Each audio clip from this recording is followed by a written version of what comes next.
1857 का विद्रोह इतना भयंकर था कि अंग्रेजों की नींव हिल गई, और नींव ही नहीं, पूरा इंग्लैंड हिल गया।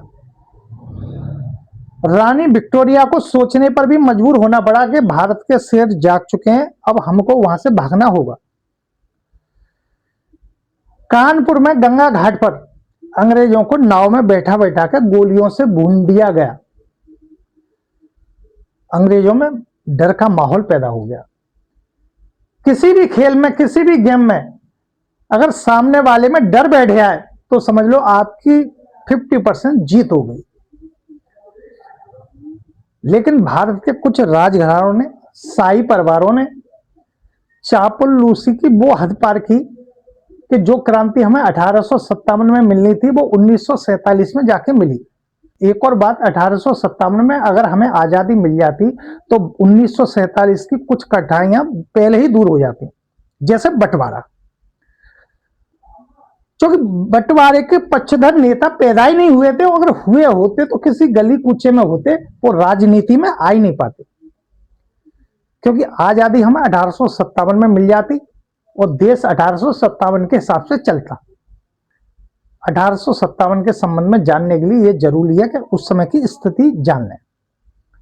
तो वो 1857 के समय ब्रिटेन के प्रधानमंत्री थे, वो पॉमिस्टन थे। पॉमिस्टन उनका सरनेम था, नाम था Henry John Temple. Henry John Temple Palmerston. जैसे वर्तमान में हमारे प्रधानमंत्री हैं नरेंद्र दामोदर दास मोदी, लेकिन पूरी दुनिया उन्हें मोदी के नाम से जानती है। ऐसे ही 1857 में ब्रिटेन के जो पीएम थे पॉमिस्टन थे। ब्रिटेन की सरकार का भारत में प्रतिनिधित्व कर रहे थे आपके भारत के गवर्नर जनरल, जिनका नाम था लॉर्ड कैनिंग। लॉर्ड कैनिंग उस समय भारत के गवर्नर जनरल थे। भारत में जो उस समय मुगल बादशाह जो थे, जो दिल्ली में बैठते थे, वो थे बहादुर शाह सेकंड, आखिरी मुगल बादशाह। उसके बाद मुगल खत्म। क्रांति का प्रतीक जो था वो था चपातियां और लाल कमल। अब बात यह आती है कि चपातियां ही क्यों ली और लाल कमल क्यों? देखो, इसके द्वारा जब ये जनता में बांटी गई, विद्रोह का प्रतीक बनी, तो चपातियां का मतलब ये था, इंडिकेशन, कि आप राशन की व्यवस्था करके रखें, क्योंकि विद्रोह और संघर्ष लंबा चलेगा। लाल कमल इसलिए बांटा गया कि लाल कमल से उस समय जो सैनिक थे उनको विद्रोह में मिलाने के लिए यह प्रतीक था कि आप भी देश के साथ आए और अंग्रेजों का विद्रोह करें, देश के लिए संघर्ष करें। अगर 1857 के विद्रोह का राजनीतिक कारण देखें तो वो थी डलहौजी की हड़प नीति। डलहौजी ने लगभग 20,000 जागीरों को जब्त कर लिया। और अगर आर्थिक कारणों को देखें तो उस समय कर थे, किसानों पर कर लगाए गए, जमींदारों पर कर लगाए गए, भारत को हर तरीके से लूटने की कोशिश की गई। धार्मिक कारण ये थे कि भारतीय धार्मिक चीजों पर ब्रिटेन का इंटरफेयर, भारतीयों पर कर लगाए गए, वहीं पर ईसाइयों को मुफ्त में जमीन दी गई व्यवसाय के लिए। और आर्थिक कारण ये थे कि भारतीय कच्चा जो सामान था वो विदेश जाता, इंग्लैंड जाता, और वहां से तैयार माल होकर भारत में आता, जिससे यहाँ के जो हस्तकार थे, जो स्वदेशी व्यापार थे, उन पर प्रभाव पड़ा, आम जनता परेशान हो गई।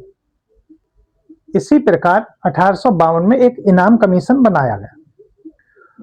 उस कमीशन का काम यह था कि भूमि कर रहित जमीनों को पता लगाना और उसे छीन लेना। लॉर्ड डलहौजी और इनाम कमीशन ने 20,000 जागीरों को लगभग छीना, जिनमें से प्रमुख जो थी वो 1848 में सतारा, 1849 में जैतपुर और संबलपुर, 1850 में बघात और 1852 में उदयपुर। इसी के बाद 1853 में झांसी, 1854 में नागपुर। तो नागपुर 54 में, झांसी 53 में, 50 में बघात, 52 में उदयपुर, 48 में सतारा और 49 में जैतपुर और संबलपुर। ये प्रमुख जागीरें थी जो उस समय लॉर्ड डलहौजी ने हड़पी। लॉर्ड डलहौजी ने 1856 में जब अवध को मिलाया तो पब्लिक में जो रोष था वो 7वें आसमान पर था।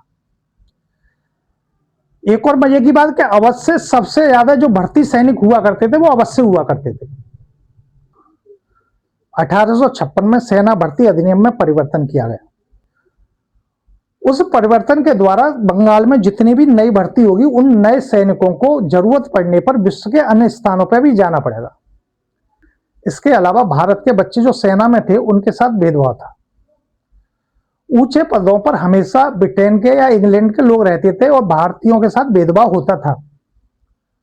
सुविधाओं में अंतर था, भेदभाव था। इसीलिए जो भारतीय बच्चे सेना में सैनिक थे उनके मन में आक्रोश था। 1857 का जो विद्रोह हुआ उसके अनेक कारण थे, राजनीतिक, सामाजिक, आर्थिक। लेकिन अगर हम तात्कालिक कारण की अगर बात करें तो वो थे चर्बी वाले कारतूस। क्योंकि उस समय जो ब्राउन वेस बंदूक थी उसकी जगह न्यू इनफील्ड राइफल दी गई। कौन सी? New Enfield rifle.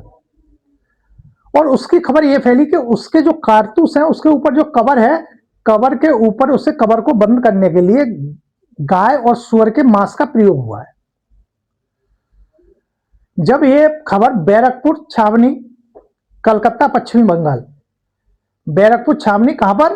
कलकत्ता, पश्चिमी बंगाल पहुंची तो वहां के एक सैनिक जिनका नाम था पंडित मंगल पांडे, तो पंडित जी जो थे वो जोश खा गए। और जोश में यह हुआ कि उन्होंने अपने अधिकारी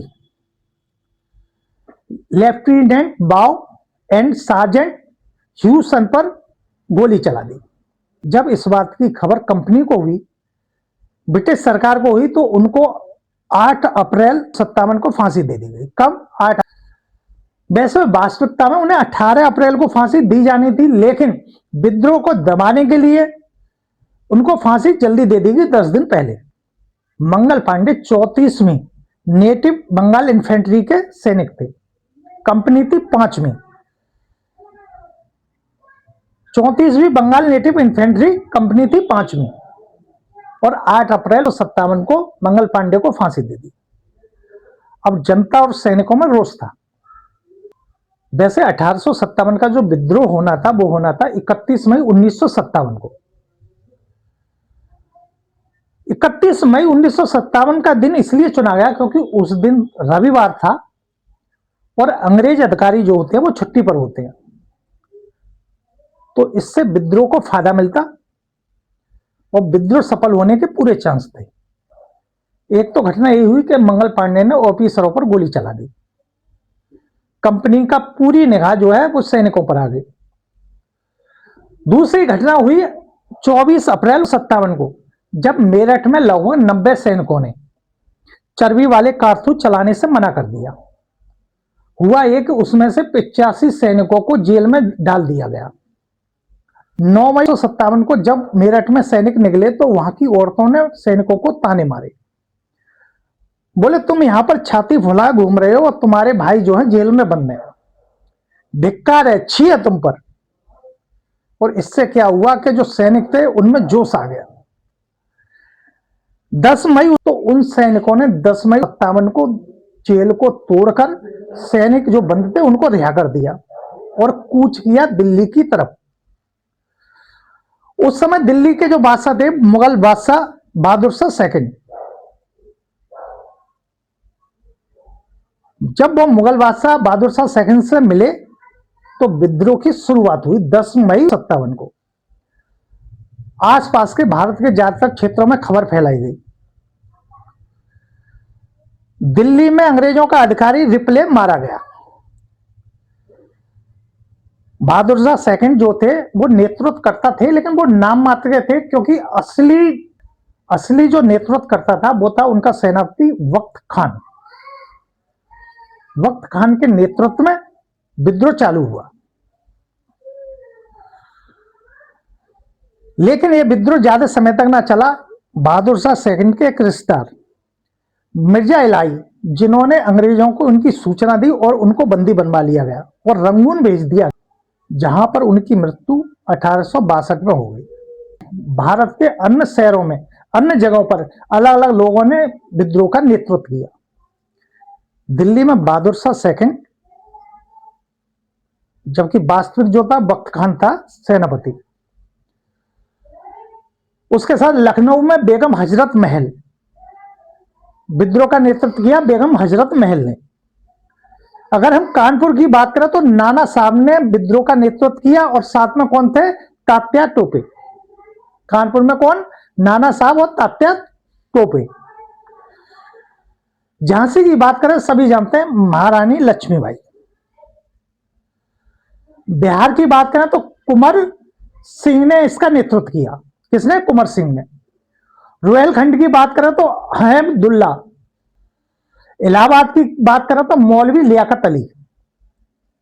बरेली की बात करें तो खान बहादुर खां।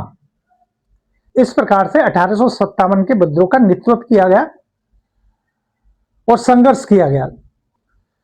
लेकिन 1857 का विद्रोह सफल नहीं हो पाया, क्योंकि भारत के कुछ राजाओं ने, कुछ चापलूसों ने अंग्रेजों की सहायता की। इस प्रकार भारत में आजादी के लिए 1857 का विद्रोह हुआ। अगर आप लोग किसी और टॉपिक पर वीडियो बनवाना चाहते हैं तो हमें कमेंट करें। जय हिंद, जय भारत।